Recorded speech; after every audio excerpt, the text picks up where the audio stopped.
the one thing I want to impress upon you is that libido does not automatically disappear.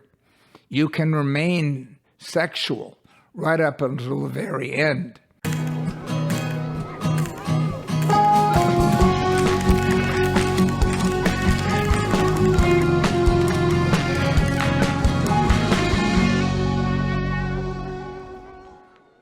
Hi, this is Mike Balaban. Welcome to another episode of BAMMER Talks.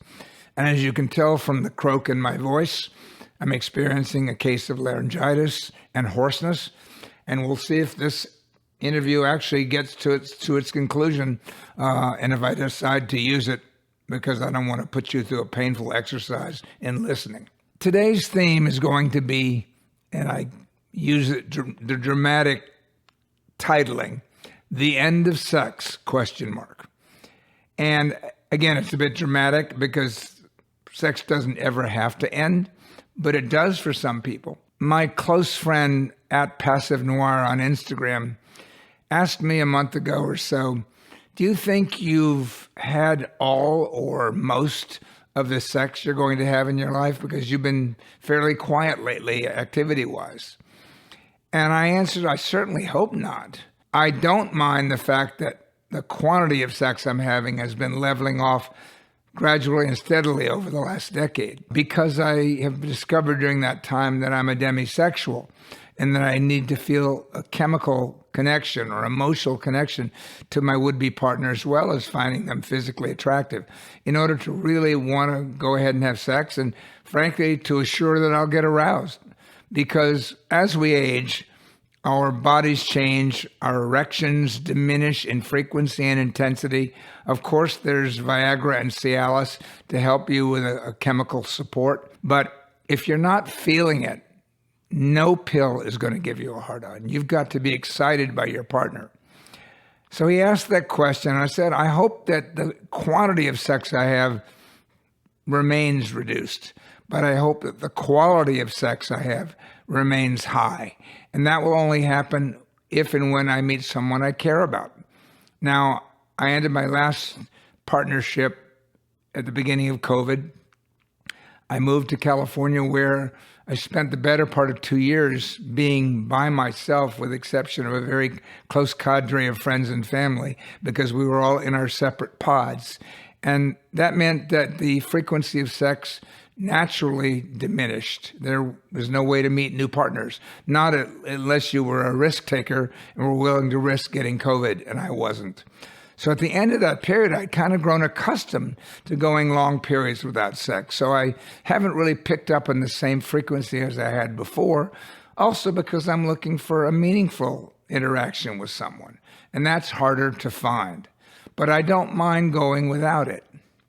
Now, I asked the same question of my followers on Instagram. I've got 27,000 followers, and quite a handful responded. Like, do you find that your sex is diminishing in frequency as you get older? Are you less interested? Are you less able to have an erection?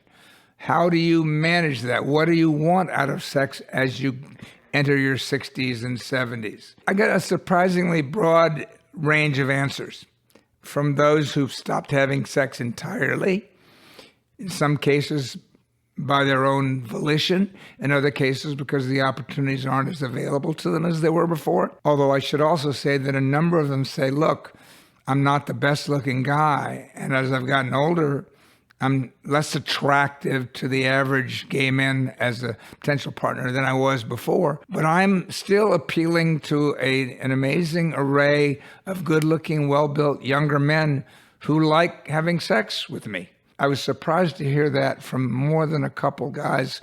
And the reason it's really important for me to ask this question here is that while my Instagram page attracts largely an audience 40 and under, my YouTube channel of about 5,000 viewers attracts almost exclusively an audience of 55 and older, like 75%.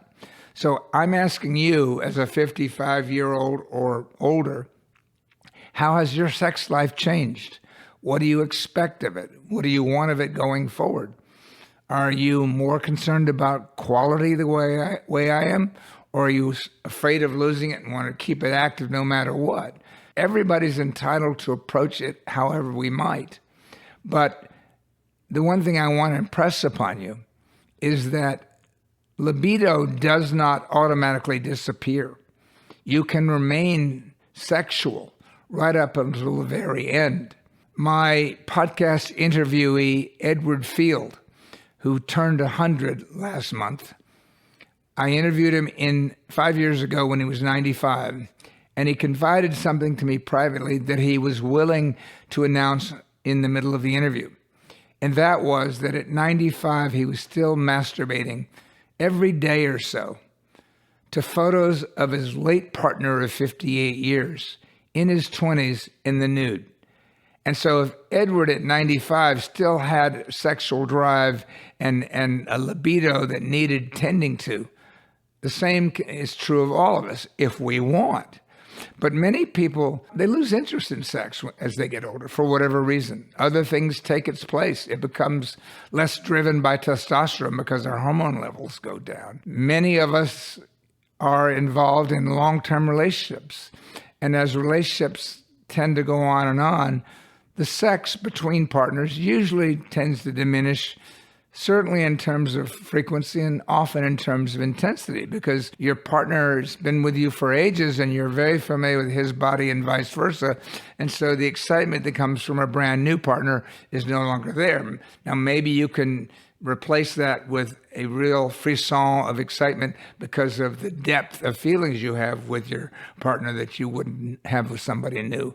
But at any event, the longer people are together, it seems over a period of a long number of years, they have less sex with each other. And so that could contribute to the diminishment as we get older in life. What about you? What's your sexual habits? What's your sexual desires? And what do you hope? Where do you go from here? Thank you for listening to another episode of BAMMER Talks. Let's see if my voice comes out acceptable. Okie doke. Bye-bye. Mike Balaban.